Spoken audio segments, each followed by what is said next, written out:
Hey guys, let's have a quick talk about another one of your questions. Your question was, we know that when bones break they can fix themselves, but we don't really understand how they do that.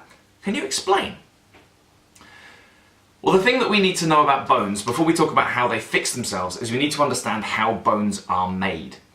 Now, we all know what bones are, right? They're the hard bits inside us. We can feel them when we squeeze our body. We can hear that there are hard bits inside us, and those are our bones. They make up our skeleton, and our skeleton has a really important job. It gives us the shape of our body, and it gives our body lots of protection from things hitting it from the outside. So you know, in the middle of my chest, for instance, I've got lots of important organs, and my organs are surrounded by my ribs. My rib bones, they're really hard, so if I get punched in the chest, my ribs get hit, but my organs don't. So my bones inside my body are kind of like a shield for the important bits of me.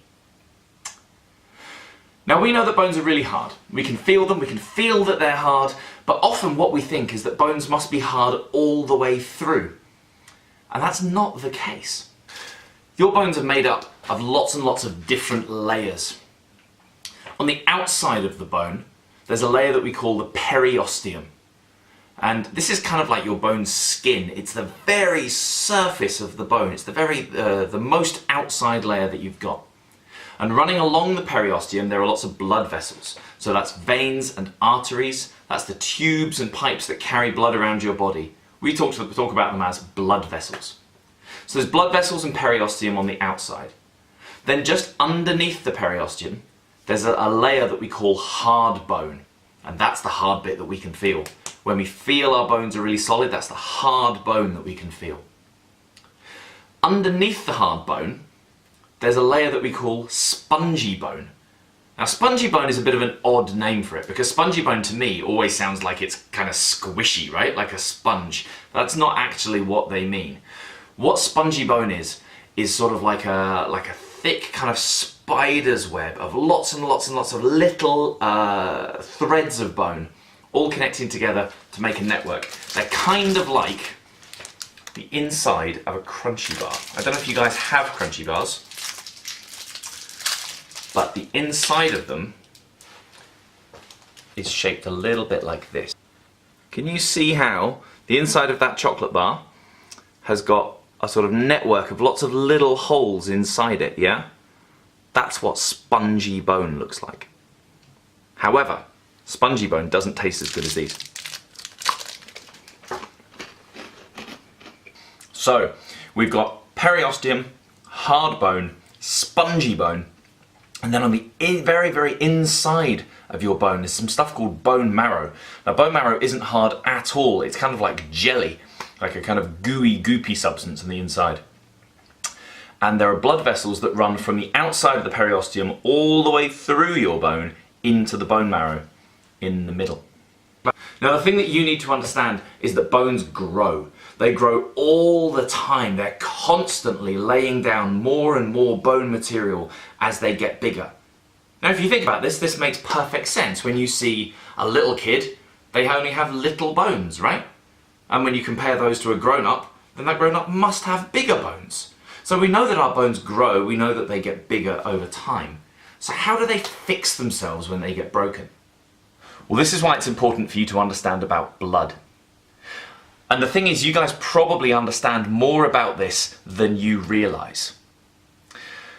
Now, blood has a really important job. We spoke about it earlier. It carries good stuff around your body and it takes bad stuff away from it.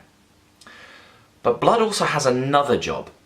Now, I want you to imagine that I've cut my hand, right here.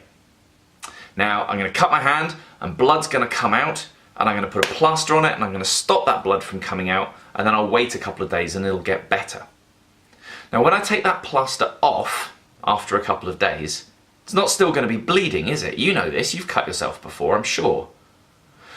What we'd see on this cut on my hand would be a scab, wouldn't there? There'd be some dry blood over the cut, and it would stop other blood from coming out. And then if we gave it a bit more time, then new skin would grow over that cut, and after maybe a week or so, we wouldn't know that there was a cut there at all. It all would have healed up. Now, bones work in almost exactly the same way. You remember that we said that bones have blood vessels running around the outside of them? They also have blood vessels that run through the middle of them. So if I imagine that I've got a big bone here, one big long bone, and it gets broken, how's it going to get broken? Let's say I fall out of a tree and my leg bone breaks, the bone in my thigh. I have to go even further away to show you my thigh. My thigh, this bit here. Say this bit of my leg breaks, like that. Oh no, that's going to be really sore. Now these broken ends of the bone are going to start to bleed.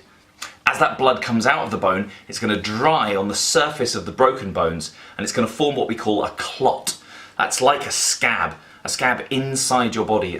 All the wet blood is going to come together and make like a shield over the broken end of that bone to stop more blood from coming out. Whew, that's good. It means that our bone isn't bleeding anymore. Now the next thing that clot's going to do, just like it would if it was outside on the skin, is it's going to start to grow new tissue, new bits of body.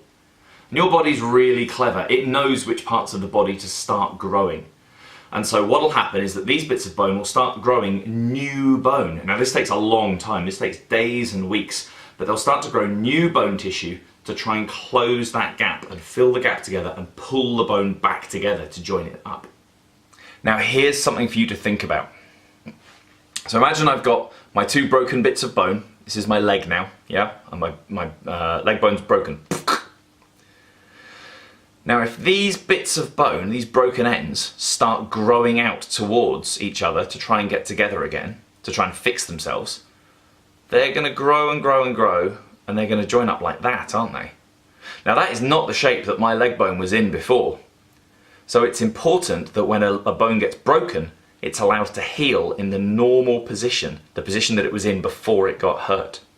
And that's why when you see people who've broken their bones, sometimes they get a cast. They get like a hard plaster cast around their arm or around their leg. And the reason that's there is to pull those broken bits of bone back together so that when they grow back into a straight line.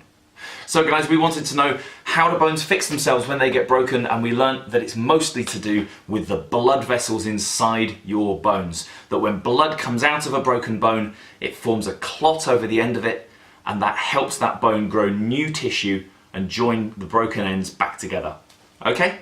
Speak to you soon. Bye bye.